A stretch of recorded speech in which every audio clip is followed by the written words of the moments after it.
Bien, nous allons commencer dans quelques minutes. La conférence va être présentée par Monsieur Jean-Paul Tassin, qui est directeur de recherche à l'INSERM, qui est également attaché au Collège de France et qui va nous parler du psychisme et du mode de fonctionnement, mode analogique versus mode cognitif. Je lui passe la parole. Bon, merci beaucoup. Je sais que beaucoup d'entre vous parlent l'anglais et préféreraient que je parle l'anglais. Néanmoins, nous sommes en France et je vais faire ma conférence en français. Néanmoins, peut-être qu'il y aura des mots un peu difficiles à traduire et auquel cas vous pourrez, si vous estimez que vous n'avez pas tout compris la traduction, n'hésitez pas. Et d'une façon générale, n'hésitez pas à m'interrompre, ça ne me dérange absolument pas. Nous avons finalement beaucoup de temps et si je suis interrompu, ça ne me dérange pas. Donc ce que je vais essayer de faire, c'est de vous présenter en tant que neurobiologiste comment on pourrait imaginer le fonctionnement du système nerveux central chez l'animal, d'une part, mais aussi au cours du développement, au cours de la phylogénèse chez l'homme. Il y aurait, semble-t-il, une évolution progressive au cours de la phylogénèse entre les traitements, disons, assez basiques du mammifère animal et puis petit à petit du traitement humain. Donc pour un neurobiologiste, le cerveau, il est là-haut et il va y avoir des entrées sensorielles, sensory afferents, et ces entrées sensorielles vont être traitées par le cerveau, elles vont être transformées et vont se retrouver sous une forme de sortie motrice. Alors, évidemment, les sorties motrices sont faciles à repérer. Elles sont faciles à repérer, mais ce qu'il faut savoir aussi, c'est que ces entrées sensorielles, lorsqu'elles sont traitées par le cerveau, vont donner lieu à des sorties psychiques, à des idées. Et ces idées, elles sont plus difficiles à repérer extérieurement, mais sur le plan neurobiologique, sur le plan neuronal, il n'y a pas de différence absolue entre le traitement d'une sortie motrice et d'une sortie psychique. Évidemment, ces sorties motrices ont des conséquences motrices et vont entraîner des modifications des entrées sensorielles. Alors, bon,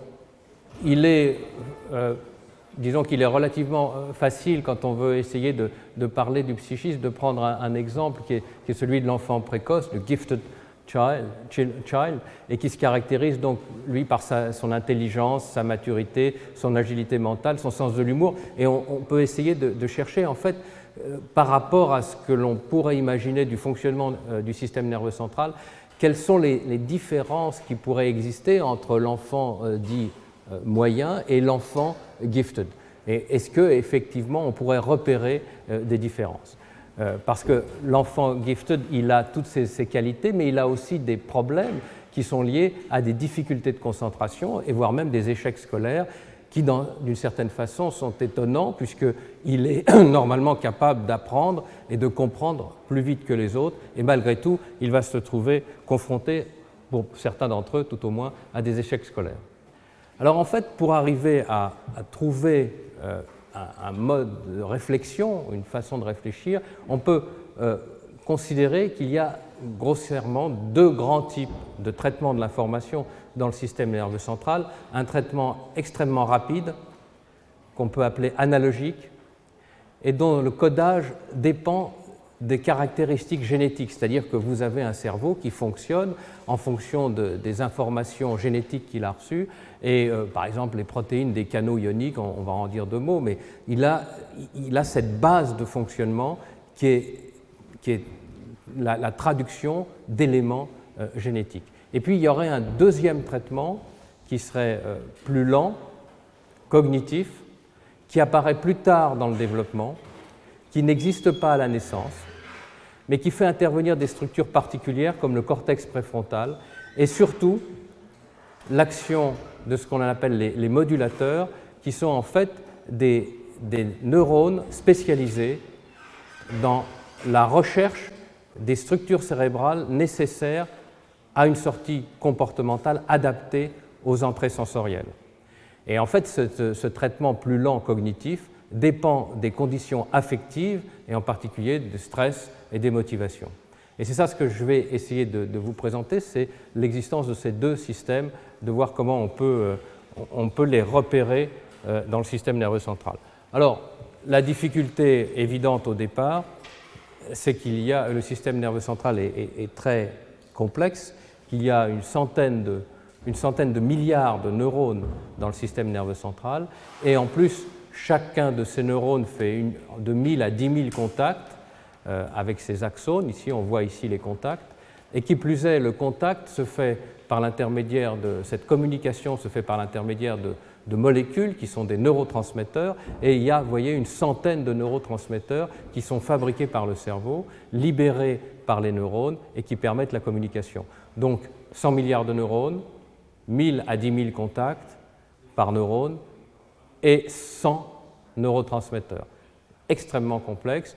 Et puis là, il y a quand même un coup de chance, on va voir ça tout à l'heure, il y a un coup de chance, c'est que tous ces neurotransmetteurs n'ont pas exactement le même type de fonction et certains d'entre eux vont pouvoir faire partie d'un groupe justement des modulateurs qui va nous permettre de réfléchir d'une façon un peu différente. Donc très vite, maintenant, je fais de la neurobiologie parce qu'on en aura un peu besoin pour comprendre ce que je vais dire. Donc là, je vous montre un vrai neurone, puisque le précédent était évidemment un dessin. Là, je vous montre un vrai neurone avec son corps cellulaire, ces dendrites que vous voyez ici, et puis un axone qui doit aller se promener dans le coin qu'on ne voit pas. Si on se rapproche, pour ceux qui sont assez près, vous voyez ici des dendrites et vous voyez des boutons dendritiques, des épines dendritiques.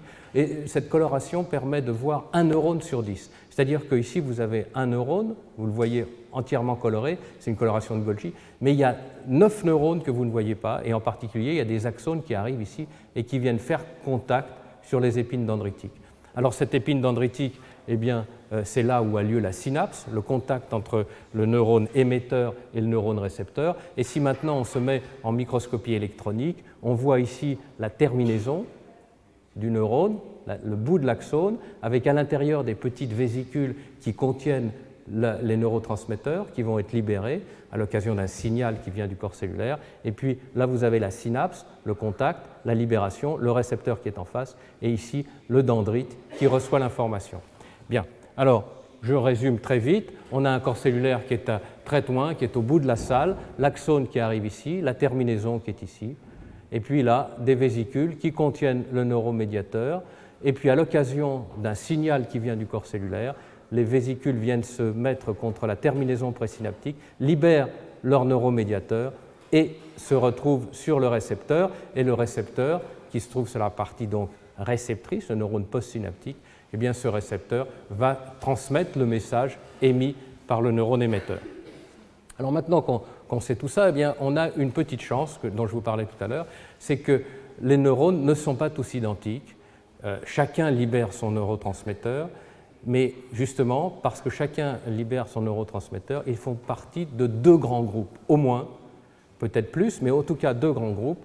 Et ces deux grands groupes, on peut les résumer de la façon suivante. Vous avez un premier ensemble qui est constitué par des neurones qui libèrent du GABA, on dit, l'acide glutamique ou des neuropeptides.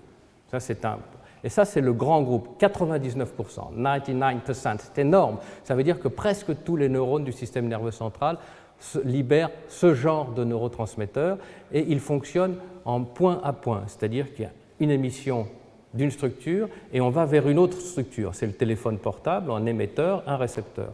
Et évidemment, toutes les structures sont en communication avec toutes les autres, d'une certaine façon, directement ou indirectement, et on a un processus de modèle, on appelle ça un modèle téléphonique, et on a des réseaux, des networks, qui sont extrêmement complexes, et ça, c'est la base du fonctionnement du système nerveux central.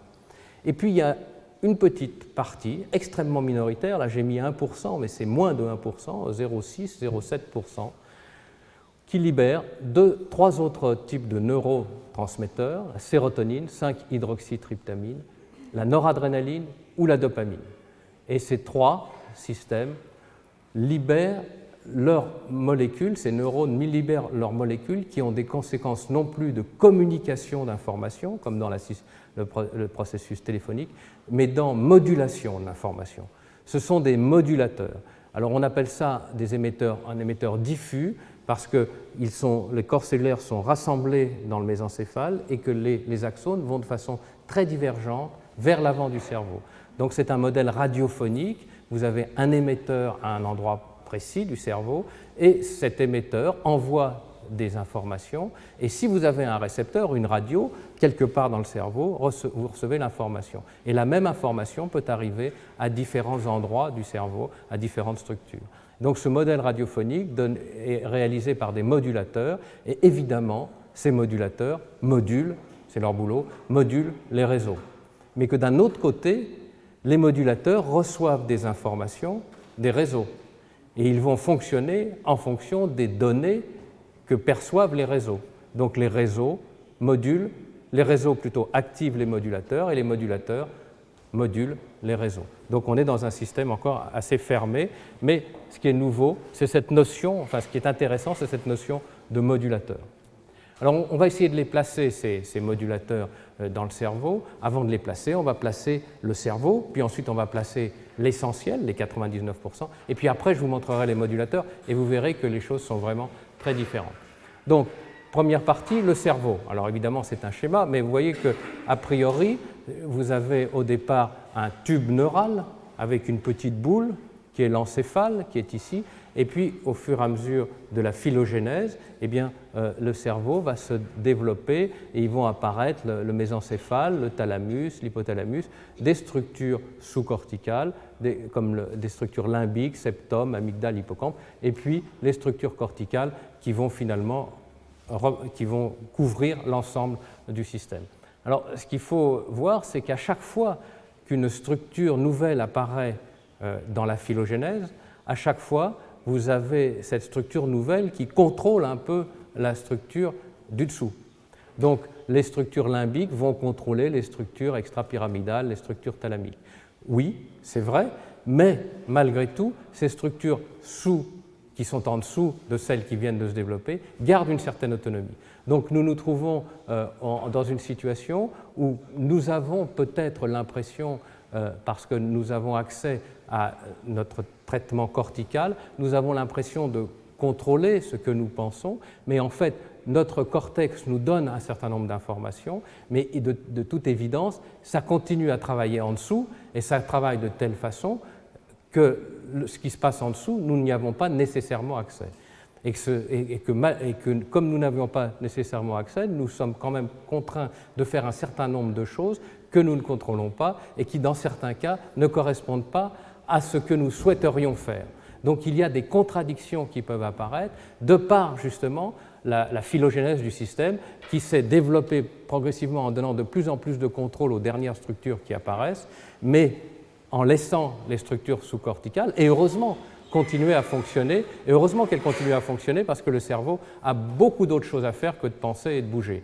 Il doit s'occuper de toute la régulation neurovégétative, rythme cardiaque, etc. Donc tout ça, c'est lui qui le fait. Donc il n'a pas que percevoir, il n'a pas qu'à être intelligent, il faut qu'il fasse d'autres choses, et heureusement que tout ne se passe pas dans le cortex. Donc maintenant, on va placer les 99%. Ça va vous paraître très compliqué, c'est en fait un schéma grossièrement simplifié. Vous avez ces 99% de neurones, les voilà. Donc, on est des entrées sensorielles, c'est ce que je vous ai montré au début, l'œil visuel, auditif, l'oreille, ou bien somatosensoriel, avec un relais thalamique ici, dans différents noyaux, et puis on va vers le cortex visuel, auditif, somatosensoriel. Tout ça est associé, puis on va finalement vers une zone tout à fait particulière du cerveau, surtout chez l'homme, la zone préfrontale, qui reçoit les associations de tous ces processus, les associations de toutes ces entrées sensorielles. Et là, en fonction de la signification du message qui a pris corps dans le cortex, eh bien, il va y avoir des redescentes, soit des redescentes neurovégétatives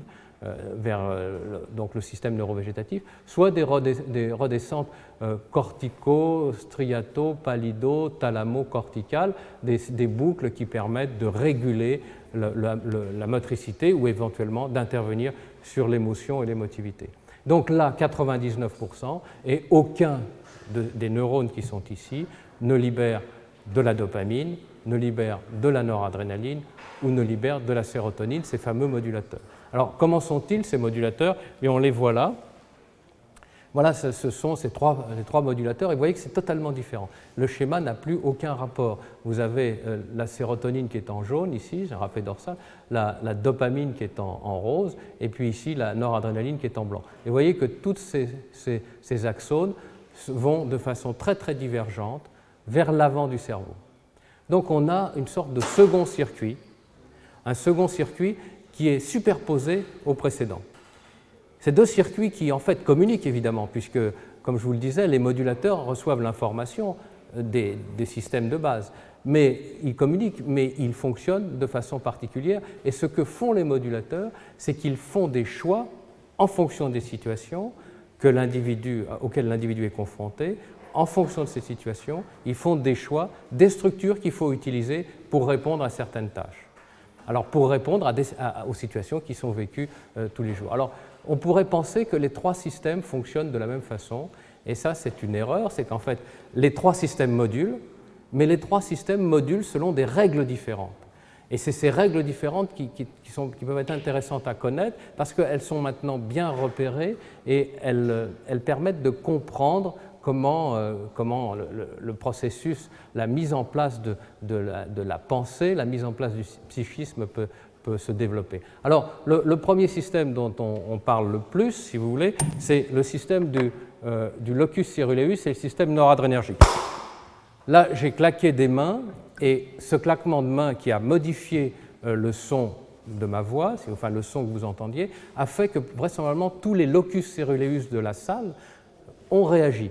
C'est-à-dire qu'ici, il y a eu une activation du locus ceruleus. Certains ont eu peur, d'autres n'ont pas eu peur, mais tous ont eu une activation de leur noradrénaline. Leur noradrénaline qui a repéré quoi? Qui a repéré un événement extérieur nouveau. Et cette noradrénaline, elle a donc été libérée au niveau du cortex, entre autres, et ce qu'elle a fait, c'est qu'elle a, je le résume là, elle a augmenté le rapport signal sur bruit. Ça veut dire quoi? Ça veut dire qu'elle a rendu ce bruit que j'ai fait en claquant des mains, elle a rendu ce bruit particulièrement saillant par rapport à l'ensemble des traitements que le cerveau était en train de faire. Elle a augmenté le rapport signal sur bruit, elle vous a permis de dire qu'est-ce qui se passe, enfin, de réagir, d'être vigilant. Donc cette noradrénaline sert à être vigilant. Et si je claque plusieurs fois les mains, 15 fois, eh bien la 15e fois, plus aucun locus ceruleus ne sera activé, puisque l'événement ne sera plus nouveau. Et si l'événement n'est plus nouveau, la noradrénaline n'a plus aucune raison de déclencher un processus de vigilance. Ça, c'est pour la noradrénaline. Et puis, il y en a un deuxième qui est la sérotonine qu'on a en jaune. La sérotonine, eh bien, c'est d'une certaine façon la même chose, c'est qu'elle réagit à l'événement, mais au lieu d'augmenter le rapport signal sur bruit, comme ça se passe avec la noradrénaline, elle diminue le rapport signal sur bruit.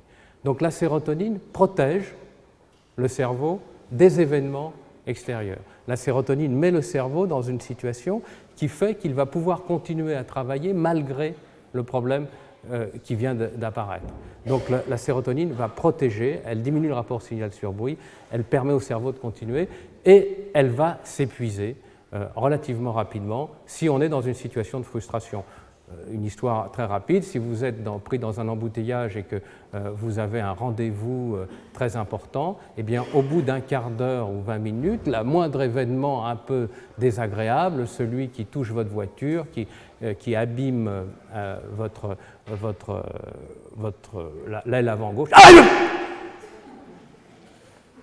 oui, c'est insupportable. Alors que d'habitude, tout le monde... on me griffe un peu mon aile de voiture, ça ne crée pas de situation difficile. Mais là, si, parce que ma sérotonine est épuisée, parce que ça fait une demi-heure que je suis pris dans l'embouteillage et que... en l'occurrence, c'est aussi les locus ceruleus que vous avez qui ont été activés. Les deux ont été activés en même temps. Mais le principe, c'est que le locus vous a permis de réagir, mais la sérotonine a calmé le jeu. Et les deux systèmes sont liés. Et c'est important parce qu'en l'occurrence, ce que l'on vient de découvrir, c'est que ces deux systèmes sont liés, mais que quand on prend des drogues, eh bien, le lien qui existe entre ce système qui vous permet d'être vigilant vers l'extérieur et le système qui vous protège de l'extérieur, eh bien, ce lien qui existe entre les deux se défait. Si bien que chaque système devient autonome et réagit de façon relativement erratique. Et le résultat, c'est que les émotions deviennent difficiles à contrôler chez le toxicomane et réciproquement, il peut se retrouver dans des situations d'anédonie, c'est-à-dire sans plaisir, parce que le lien noradrénaline qui permet d'aller vers le désir, vers le plaisir et la sérotonine a disparu. Troisième système, la dopamine. La dopamine, en fait, c'est celui-là, il est ici, et il est là pour récupérer les informations qui viennent d'être traitées, qui viennent d'être modulées par les systèmes noradrénergiques et sérotoninergiques. Et il les module et il intervient sur la façon dont vous allez traiter le plaisir, la motivation, l'intérêt. Alors l'exemple ici, c'est que si vous prenez un animal, un chat à qui vous présentez de la nourriture, et que à ce chat, vous allez lui montrer la nourriture et vous avez les neurones à dopamine qui sont activés. Et puis, petit à petit, vous allez présenter cette nourriture dans une animalerie et que pour que l'animal reçoive la nourriture, il faut que l'animalier apporte cette nourriture. Il faut donc qu'il vienne, qu'il rentre dans la pièce. Pour rentrer dans la pièce, il faut qu'il ouvre une porte. Pour ouvrir cette porte, il faut qu'il baisse une poignée. Et ça va se faire tous les jours. Et petit à petit, ce n'est plus la nourriture qui va exciter l'animal et qui va activer ses neurones à dopamine, mais c'est le mouvement de la poignée de la porte. Petit à petit, le mouvement de la poignée de la porte va devenir le signal de l'arrivée de la nourriture. Et donc, parce que la dopamine va servir à ça, elle va servir à repérer les signaux susceptibles d'apporter du plaisir. Donc, c'est à ce niveau-là qu'elle va se situer et elle va faire le nécessaire pour que l'animal puisse aller chercher cette nourriture. Elle va créer une hiérarchie entre les différentes structures, corticales et sous-corticales, pour que l'animal puisse aller chercher la nourriture. Donc on a noradrénaline, on a sérotonine, on a dopamine, tout est relativement clair. Alors ça va donner quelque chose de cet ordre-là. Vous avez donc des entrées sensorielles ici, qui font relais dans le noyau du thalamus, et puis qui vont dans les différentes structures de l'avant du cerveau. Et simultanément à ces entrées sensorielles, vous avez une activation des neurones à noradrénaline et sérotonine, qui sont là pour moduler, comme je vous l'ai expliqué, qui sont en lien l'un avec l'autre, qui font que quand l'un est activé trop fort, l'autre le rattrape et réciproquement. Et tout ça va ici être traité et prendre un sens. Donc la prise de sens des afférences sensorielles, des perceptions, elle va se faire au niveau du cortex et elle va cheminer de l'arrière vers l'avant du cortex, vers le cortex préfrontal. Et cette information va aller maintenant vers la dopamine, qui elle intègre tout ça, et va décider, en fonction du sens des entrées sensorielles, va décider des hiérarchies entre le cortex et les structures sous-corticales, des hiérarchies telles que la sortie comportementale de cet individu ou de cet animal sera adaptée aux entrées sensorielles. Alors, sera adaptée aux entrées sensorielles, au sens des entrées sensorielles, et ça, évidemment, en fonction d'une histoire. Vous avez fait le plus dur. Vous avez fait le plus dur, c'est-à-dire que, bon, maintenant, on va pouvoir parler, puisque vous avez, si vous voulez, il y a cette idée qu'il y a un réseau de base, un réseau de modulation, et maintenant, comment on s'en tire pour essayer de comprendre comment se met en place le psychisme. Et la première chose, le premier exemple que je pourrais vous prendre, c'est la situation qui se passe au moment de l'endormissement et au moment du sommeil. Au moment du sommeil, vous avez ces neurones, ces modulateurs qui s'arrêtent. Qui s'arrêtent, c'est-à-dire que le cerveau continue à fonctionner, mais au lieu de fonctionner sur les deux modes, on va voir lesquels, c'est au lieu de fonctionner dans la situation d'un cerveau éveillé, il va fonctionner dans un fonctionnement d'un cerveau endormi qui n'a plus de modulation. Et que se passe-t-il quand un cerveau n'a plus de modulation? Il se trouve en traitement analogique. En traitement analogique, c'est-à-dire celui dont je vous parlais tout à l'heure, un traitement rapide et qui fabrique des associations qui sont liées à des événements qui ont lieu de façon simultanée. Donc des événements simultanés vont être liés, vont prendre un sens commun. Donc peu importe l'exemple, mais des événements qui ont lieu ensemble, même s'ils n'ont pas de rapport, vont être traités comme analogues, et ils vont être traités par le traitement analogique. Alors, je vous donne quelques exemples du traitement analogique. Ici, c'est un cerveau. Ce cerveau, supposons que c'est un cerveau, avec ici, vous avez des cellules, des neurones, tout ce que vous voyez en noir et en blanc. Les cellules noires sont des cellules qui ne sont pas actives, les cellules blanches sont des cellules qui sont actives, et chaque cellule est en contact avec toutes les autres cellules. Donc, a priori, vous voyez, tout le monde voit ici un bateau qui est lié à la stimulation, peu importe, une stimulation, une perception. Et le traitement analogique va faire que ce que vous voyez là, vous allez l'associer à un bateau. Vous allez lui donner un sens et vous lui donnez comme sens bateau. En fait, ça ne se passe pas exactement comme ça parce que le système nerveux central n'est pas capable de ne pas faire d'erreurs. Il fait des erreurs. C'est-à-dire qu'une certaine cellule se mettent à être activées alors qu'elles ne devraient pas l'être et d'autres, au contraire, qui devraient être activées ne le sont pas. Et que malgré tout, vous reconnaissez encore un bateau. Donc jusque-là, tout va bien, c'est-à-dire que malgré quelques problèmes, le bateau est facilement reconnaissable. Et puis, si on va un peu plus loin, là, ça commence à devenir un peu plus compliqué. S'il y a plusieurs cellules qui se mettent à s'allumer alors qu'elles ne devraient pas, d'autres qui devraient être allumées et qui ne le sont plus, là, on se demande si on n'a pas affaire à un char d'assaut. Enfin, on commence à hésiter entre le char d'assaut et le bateau. Alors, comment est-ce que ça se présente concrètement? Ça se présente de la façon suivante. Ça se présente sous la forme de courbes d'iso-altitude qu'on a dans les courbes de géographie, si vous voulez. Vous avez ici un moins 400, vous avez une courbe d'iso-altitude ici, puis vous en avez une deuxième ici, et vous avez une troisième. Donc, on va de plus en plus profondément et on va vers des creux qu'on voit B, A ou C, qui sont des creux, qui sont les creux de bassin d'attraction. C'est des creux de bassin d'attraction, c'est-à-dire que la stimulation I1 va donner B quand on tombe ici, quand la stimulation I2 va donner C. Mais entre I2 et I3, vous êtes dans deux situations extrêmement voisines, et bien que les deux situations soient extrêmement voisines, vous avez I3 qui va donner comme signification D et I2 qui va donner C. Et même chose, si vous avez une stimulation ici I4 qui est très différente de I3, elle va malgré tout donner D quand même comme I3.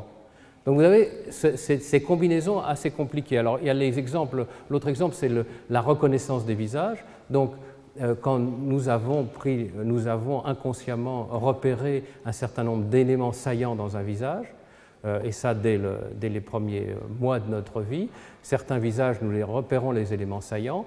Et puis ensuite, nous allons retrouver la totalité de l'individu à partir des éléments saillants, le nez, les yeux et les oreilles.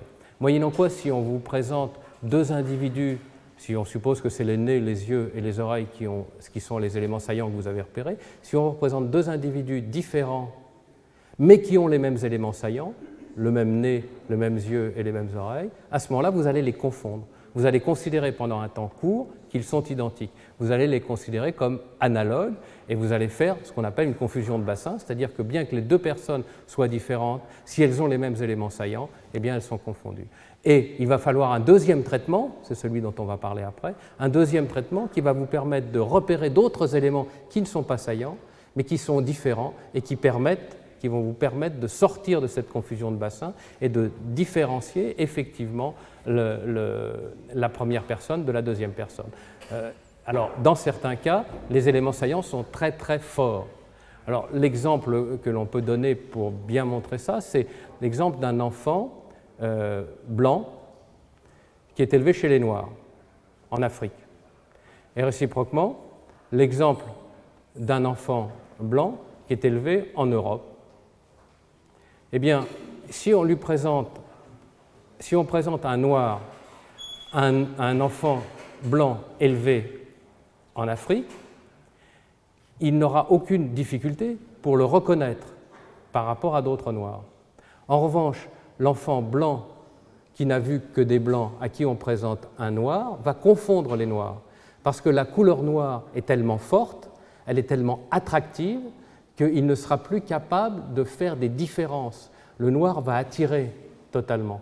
Alors que l'autre qui a l'habitude et pour lequel le noir ne représente rien, celui qui ne représente rien de particulier puisqu'il est entouré de gens noirs, eh bien lui, il a d'autres éléments saillants, il a utilisé d'autres éléments saillants, donc il va être capable de différencier deux personnes noires. Donc on a en permanence, dans ces bassins attracteurs, on a cette accumulation d'éléments qui sont à la fois codés par le génome et qui vont être remplis par l'environnement. Alors, ça se présente à peu près de cette façon-là, c'est-à-dire que vous avez, ça c'est le schéma un peu dans l'espace du bassin attracteur, vous avez des éléments qui arrivent ici et qui vont, sur le plan quasi thermodynamique, c'est une métaphore, mais en fait c'est comme ça que ça se passe, on en reparlera dans 2 secondes, et vous avez donc des précipitations qui vont vous emmener vers le fond du bassin, et c'est le fond du bassin qui va vous donner la signification finale de la stimulation, de la perception que vous avez eue. Alors là, je vais vous donner 2 exemples. Je vais vous donner un premier exemple qui est choisi pour des gens qui lisent le français. Évidemment que ceux qui ne lisent pas le français auront peut-être du mal. C'est dommage parce que je l'ai aussi en anglais, mais il est très connu en France, cet exemple. Voilà ce que ça donne.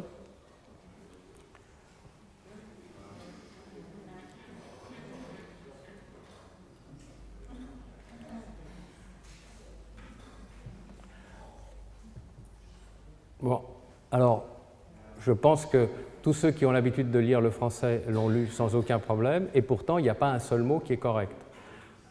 C'est-à-dire qu'à chaque mot, là, uvinertisé, c'est évident que c'est université. Et ça ne vous a pas posé de problème, a priori, pour le lire.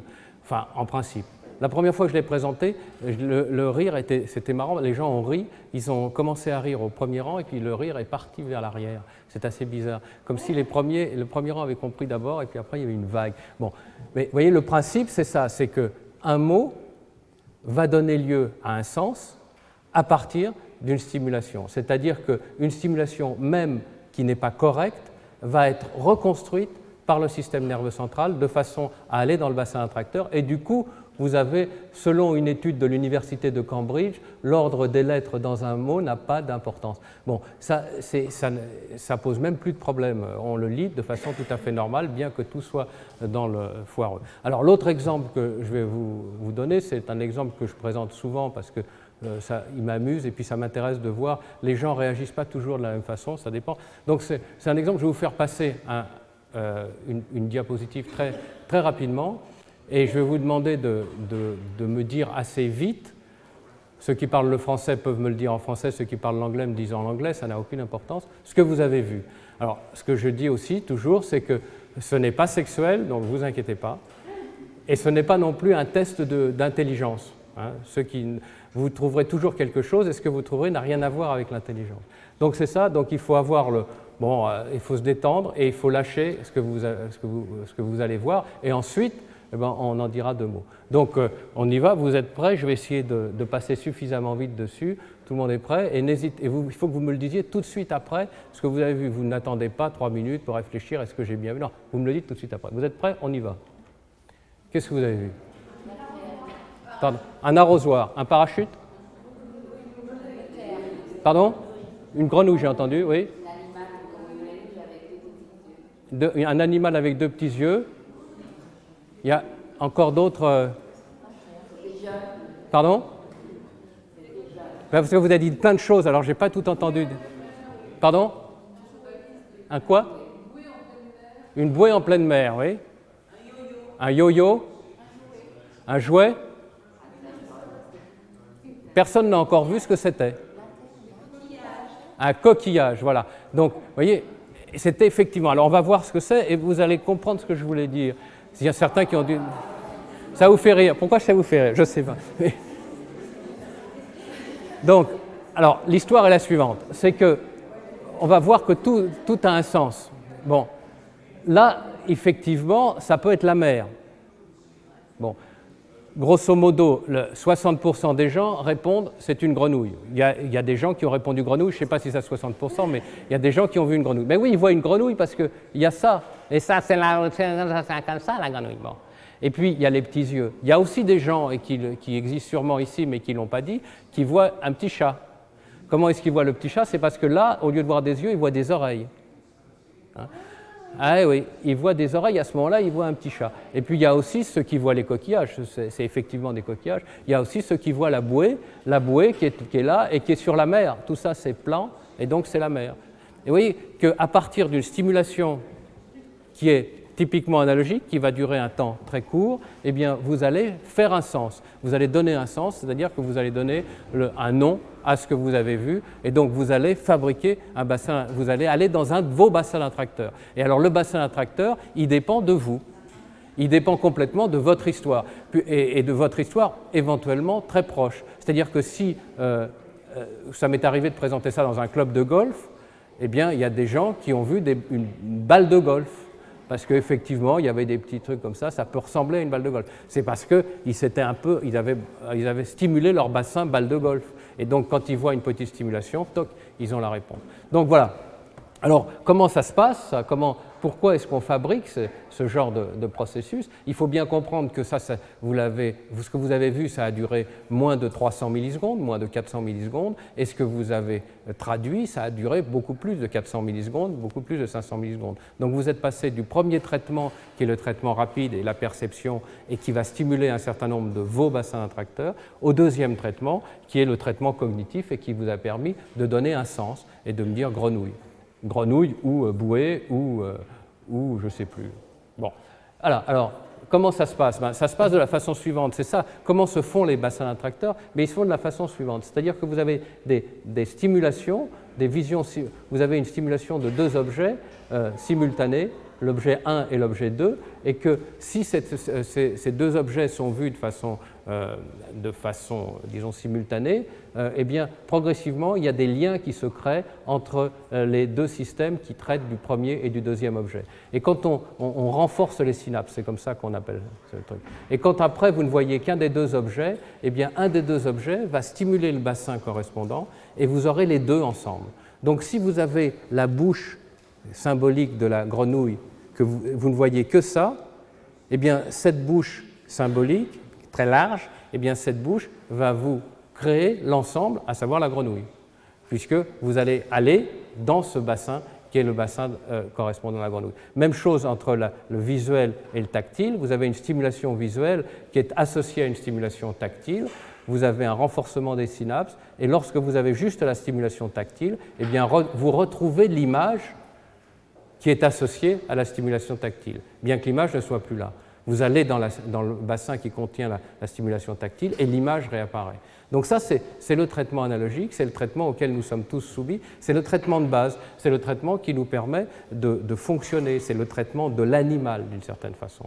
C'est l'association d'éléments qui ont lieu de façon simultanée et qui vont créer ces liens.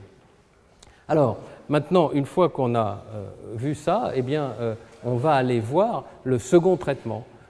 Maintenant qu'on a vu ce premier traitement analogique, qui est donc un traitement rapide auquel nous sommes tous soumis et qui nous permet de faire des choses assez exceptionnelles, que notre cerveau fait quand même des choses assez difficiles, mais qui nous induit en erreur. Ce traitement analogique a un défaut majeur, c'est qu'il nous induit en erreur. Alors, le deuxième traitement, le deuxième traitement, il fait appel à la dopamine. Il fait appel à la dopamine, c'est-à-dire que vous avez ici des neurones à dopamine qui envoient des projections vers l'avant du cerveau de façon très divergente et qui va permettre, comme je vous le disais tout à l'heure, de créer des hiérarchies entre les structures corticales et les structures sous-corticales. Alors, il crée des hiérarchies, ce qui fait qu'il va permettre de faire fonctionner certaines structures. Et les structures qu'il va pouvoir faire fonctionner, c'est les structures, vous voyez ici, c'est donc le mésencéphale, c'est la base du cerveau. Vous avez de la dopamine qui va dans le cortex préfrontal, dans le noyau accumbens, dans le striatum, dans l'amygdale basolatérale, et vous avez tout ce processus très divergent qui fait qu'en fonction des informations récoltées par les systèmes dopaminergiques, eh bien, certaines structures vont être activées plus que d'autres. Et parmi les structures qui sont particulièrement activées, il en est une qui est le cortex préfrontal. Et ce cortex préfrontal est très important justement pour passer au deuxième type de traitement, pour passer de l'analogique au cognitif. Alors pour passer de l'analogique au cognitif, il faut activer le cortex préfrontal.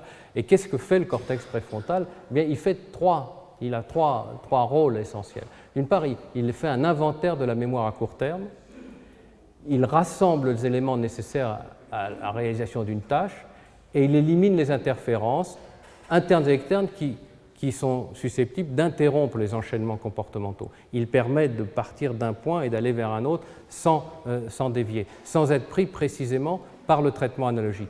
Il empêche le traitement analogique de nous faire tromper. Il essaye de contrôler l'erreur potentielle que peut créer le traitement analogique et pour que nous allions jusqu'à disons pour obtenir la réalisation de la tâche que nous cherchons à obtenir. Et pour faire tout ça, pour faire ces trois niveaux, il y a un élément fondamental, c'est qu'il faut qu'il y ait une persistance de l'information. Il faut que l'information qui va très vite dans le système nerveux central, l'information analogique, qui a donc lieu toutes les 100 millisecondes, il y en a 10 par seconde, et bien que cette information analogique soit prise par le cortex et mise en mémoire de telle façon que le cortex va pouvoir travailler les événements, les sortir du contexte, et qu'il va enfin pouvoir faire des liens différés, c'est-à-dire qu'il va pouvoir faire des liens entre deux événements qui n'ont pas lieu de façon simultanée, entre deux événements qui ont eu lieu à quelques secondes ou quelques minutes ou même quelques heures de différence. C'est le cortex préfrontal qui va nous permettre de faire des liens entre des événements qui ont lieu à des heures de différence ou des minutes de différence. C'est précisément ce que l'animal a du mal à faire. L'animal va faire des liens sans aucune difficulté entre des événements analogiques, deux événements qui ont lieu de façon simultanée, mais dès que les événements sont décalés dans le temps, il ne peut plus faire de lien. Alors comment est-ce qu'on montre ça et comment est-ce qu'on comprend un peu ce processus du traitement cognitif? L'exemple type, c'est l'exemple de Patricia Goldman-Rakic, qui est maintenant décédée aux États-Unis. C'est un singe à qui on va montrer une récompense, un bonbon. Et ici, il n'y a rien. Et on lui montre l'existence donc de cette récompense à sa gauche, à la droite pour nous. Et puis on va cacher ces deux trous. Et dans le trou, il y aura la récompense, le trou, il n'y a pas la récompense, donc ça donne ça. Mais après avoir caché les deux trous, on va descendre un rideau. On va descendre un rideau, on va créer un délai, et le singe, donc, va se retrouver sans contact visuel avec la zone de récompense. C'est-à-dire qu'il ne va pas pouvoir garder l'œil sur la zone de récompense. Il va donc être obligé, derrière son rideau, de faire un travail cognitif de maintien de l'information pour se rappeler que c'était à gauche que se trouvait la récompense. Et puis, quelques secondes après, on relève le rideau et on lui donne l'autorisation d'aller chercher la récompense. Et si c'est un bon singe, il va trouver que c'est à gauche et donc il va aller prendre la récompense. La fois suivante, c'est-à-dire dans la minute qui suit, la récompense n'est plus à sa gauche, mais à sa droite. On lui montre et on cache. Et puis on redescend le rideau.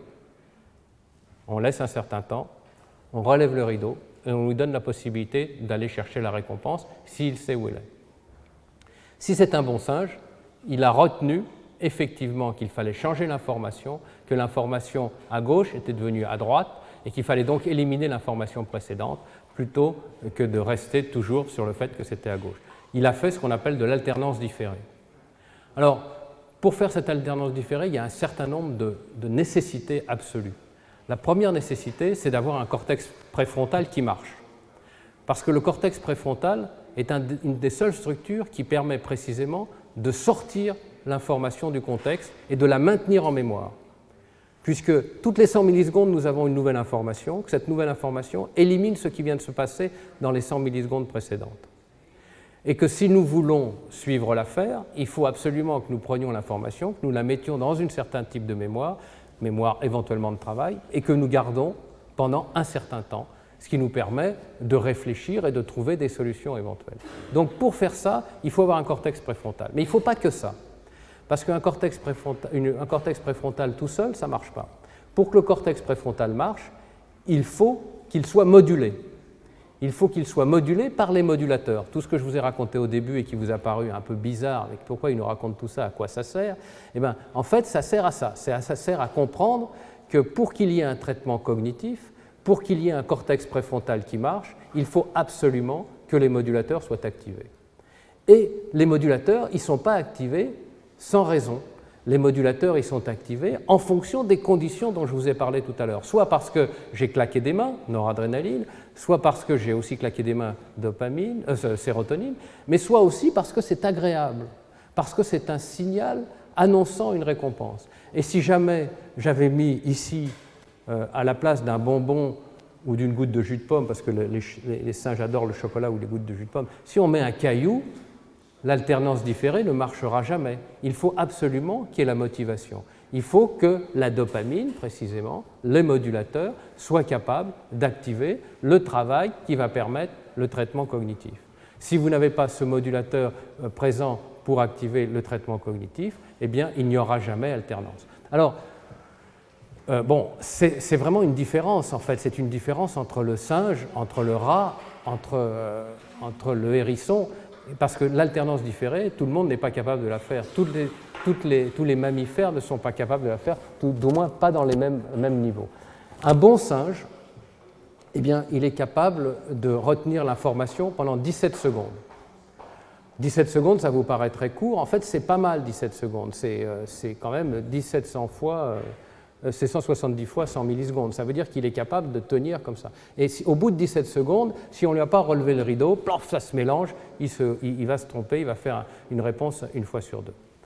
Le rat est aussi capable de faire une alternance différée, mais lui, il est capable de faire 3 secondes. Ça ne paraît pas beaucoup, mais c'est déjà pas mal, il est capable de faire 3 secondes. Et les hommes, me direz-vous, eh bien là, il y a un vrai problème, c'est que les hommes, ça dépend. Mais ça ne dépend pas forcément de leur intelligence, ça dépend d'autres facteurs. Et ce test, on ne peut le réaliser que chez les enfants. Pourquoi ? Parce que chez les adultes trouvent des stratégies qui font qu'ils vont fermer leurs mains quand c'est à gauche, leur main gauche, ou fermer leur main droite quand c'est à droite. Et du coup, ils peuvent attendre 3 heures avec la main gauche fermée, ça ne pose pas de problème. Et tout le test se casse la figure. Donc, mais parce que là, il a fait un traitement cognitif qui lui a permis de faire une stratégie. Ce que le singe n'est pas capable de faire. Donc pour le singe, on a effectivement ce type de traitement et on comprend à ce moment-là qu'en fait, on a besoin de ces modulateurs pour changer de niveau, pour changer le niveau de fonctionnement.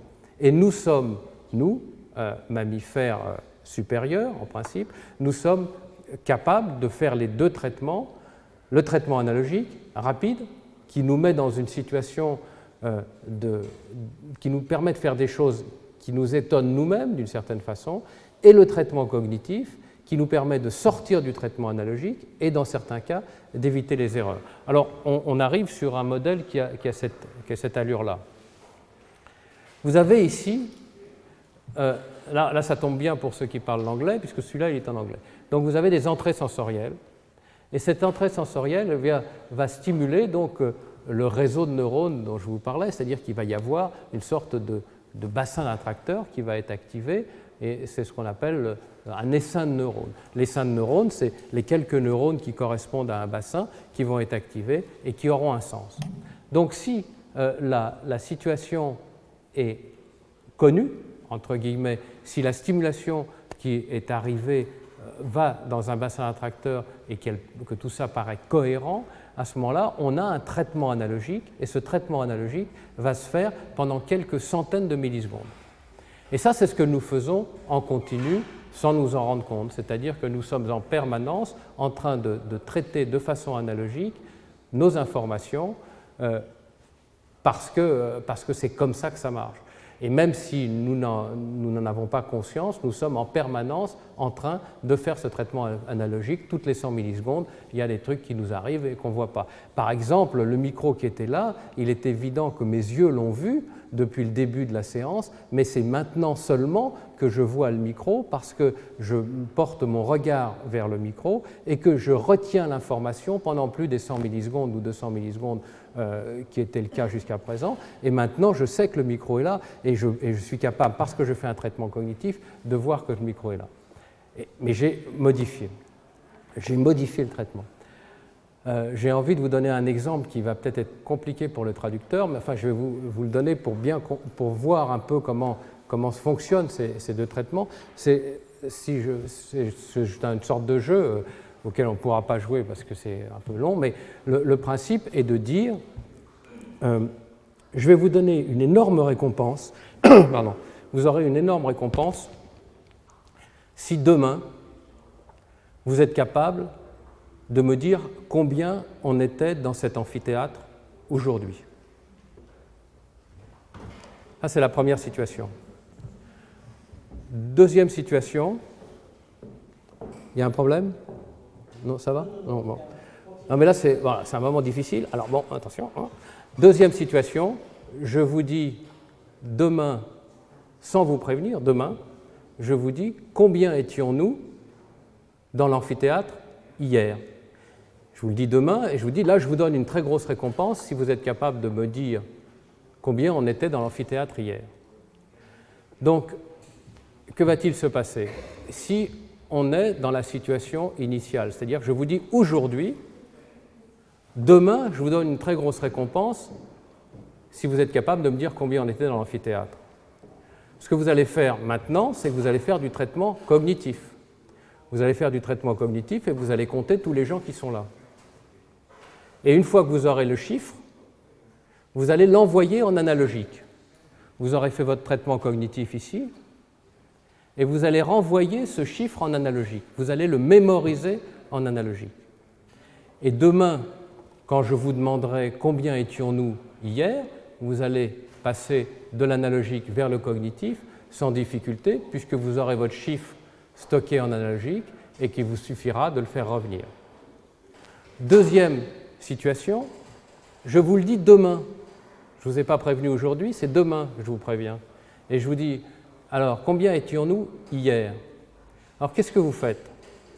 Eh bien, vous êtes obligé de prendre votre analogique d'aujourd'hui, c'est-à-dire de ce que vous avez vu dans cet amphithéâtre, que vous avez vu de façon analogique. Personne, sauf les obsessionnels, ont compté les gens qui étaient ici.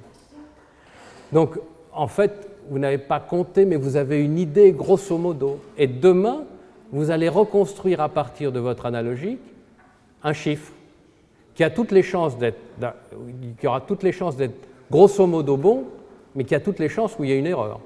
Donc vous aurez fait 1, l'analogique aujourd'hui, et 2, cognitif. Alors, ça veut dire quoi? Ça veut dire qu'en fait, quand on est dans une situation où on a d'abord reçu l'information sous forme analogique et qu'on essaye de la reconstruire sous forme cognitive, il y a pas mal de chances qu'on fasse des erreurs. En revanche, quand vous avez une première situation qui est cognitive, que vous l'envoyez en analogique, ce que vous êtes obligé de faire puisque vous ne pouvez pas mémoriser en cognitif, quand vous la renvoyez en analogique et qu'ensuite vous essayez de la récupérer, vous avez toutes les chances de faire moins d'erreurs puisque vous êtes passé par le cognitif. Donc il est beaucoup plus facile de faire ce retour ici qui va du cognitif vers l'analogique, il est beaucoup plus facile de le faire quand on est déjà passé par le cognitif. Et ce qui est très... Donc, si vous voulez, là on a ce stock analogique ici, eh bien, il est plus facile de faire... Alors, si le stock est arrivé directement en analogique et qu'il n'est jamais passé par le cognitif, il va être relativement difficile de le faire revenir en cognitif, puisqu'il n'est jamais passé par le cognitif. En revanche, celui qui est déjà passé par le cognitif et qui a été renvoyé en analogique, c'est plus facile de le retrouver en cognitif. Vous voyez, c'est deux modes de traitement. Alors, maintenant, une fois qu'on a cette idée, on s'aperçoit qu'il y a énormément de choses, que nous fonctionnons continuellement dans cette façon-là en ce qui concerne l'apprentissage. Nous avons un certain nombre d'apprentissages qui se font de façon analogique puis cognitive, et d'autres qui passent par le cognitif, qui sont envoyés en analogique, qu'on récupère ensuite. Alors, bon, les exemples grossiers, c'est par exemple le joueur de piano qui, au départ, tapote sur les notes et qui va faire du cognitif pour arriver à repérer les notes. Et puis, progressivement, il va permettre à son cognitif de renvoyer l'information en analogique. Et puis, petit à petit, il va pouvoir jouer, et là, il jouera en analogique. Mais il aura fait ce passage-là. Donc, vous ne pouvez pas jouer du piano si vous ne faites que de l'analogique. vous êtes obligé de passer par le cognitif. Pareil pour le tennis, mais il est hors de question de jouer au tennis en cognitif. Si vous jouez au tennis en cognitif, la balle est derrière vous, elle est 5 mètres derrière avant que vous ayez préparé votre coup. Mais en revanche, si vous voulez apprendre à jouer au tennis, vous êtes obligé de passer par le cognitif. Alors, ce qui est important dans cette notion, si vous voulez, c'est que l'analogique, lorsqu'il est seul, ou plutôt lorsqu'il est stimulé de façon simple, il n'y a aucun problème. Il va donner lieu à des erreurs ou pas, mais peu importe, il n'y a aucun problème. C'est au moment où la perception a une certaine incohérence que l'activation des modulateurs devient importante et que le traitement cognitif devient important. Mais l'activation des modulateurs, elle n'a pas lieu dès la naissance, puisque à la naissance, les modulateurs, ils n'existent pratiquement pas. Ils sont là, les corps cellulaires sont là, les axones commencent à pousser, il y a 1% des axones qui sont poussés, et petit à petit, c'est au cours du développement que va se mettre en place ce traitement cognitif. Donc la première partie de la vie, les premiers mois de la vie, ça sera uniquement de l'analogique. Donc les bassins d'attracteurs qui vont se former pendant les premiers mois, les premières années, ça va être des bassins analogiques. Et c'est seulement à partir de 18 mois, de 16 mois, 18 mois, 20 mois, que les premiers signes de traitement cognitif apparaissent. Et c'est à 3 ans, 2 ans, 3 ans, 4 ans que l'explosion cognitive se développe et qu'à ce moment-là, par exemple, on en parlait tout à l'heure, les enfants se mettent à faire des jeux de mots. Alors les jeux de mots que les parents trouvent absolument extraordinaires et géniaux, c'est uniquement parce que l'enfant est en train de commencer à avoir accès à son traitement cognitif et qu'il mélange un peu ce qu'il a appris en analogique et ce qu'il est en train d'apprendre en cognitif. Alors il est évident que pour la lecture, il va falloir faire du cognitif. Pour la lecture, on va avoir besoin du cognitif, comme ça, et puis qu'au bout d'un moment, on va le renvoyer en analogique et on va pouvoir lire de façon analogique. Alors, bon, je ne vais pas aller plus loin, pour aller plus loin, il faudrait qu'il y ait des questions, mais si vous voulez, grosso modo, on a donc, dans un état d'éveil, on est en permanence en oscillation entre ce traitement analogique et ce traitement cognitif en tant qu'adulte, et c'est cette oscillation qui est sous le contrôle des modulateurs. Et les modulateurs eux-mêmes sont sous le contrôle de tout ce que je vous ai expliqué jusqu'à présent, la motivation et le stress, car effectivement, le stress est nécessaire pour avoir une certaine activation modulatrice, mais s'il est trop fort, il va bloquer le système de modulation et il va donc bloquer le traitement cognitif. Donc, sans motivation, il n'y a pas de traitement cognitif. Trop de stress, il n'y a pas de traitement cognitif non plus. Donc, pour qu'il y ait vraiment un traitement cognitif, il faut être dans cette fenêtre entre minimum de motivation et maximum de stress. C'est autour de ces deux processus qu'à ce moment-là, les systèmes modulateurs peuvent fonctionner à plein, et s'ils sont à l'extérieur de cette fenêtre, l'apprentissage ne fonctionnera pas et n'a même aucune chance de fonctionner. Alors, on le retrouve. Alors, l'autre point que je voulais vous mentionner, c'est ce phénomène tout à fait particulier qu'on appelle l'amnésie infantile. L'amnésie infantile, que les psychanalystes connaissent bien sûr, c'est qu'a priori, nous ne sommes pas supposés avoir la moindre